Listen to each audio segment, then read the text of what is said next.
ఉన్నాడు అంటానికి ఇంతకంటే గొప్ప నిదర్శనం లేదు. ఇంతకంటే గొప్ప క్షేత్రం ఈ ప్రపంచంలోనే లేదు.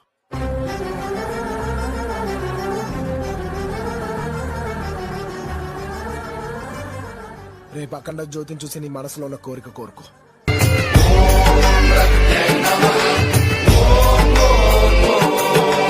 ధీంతన తోంతన ధీంతన తోంతన నటరాజుకి నట భంగిమవో, ధీంతన తోంతన శంకరునికి సంకీర్తనవో.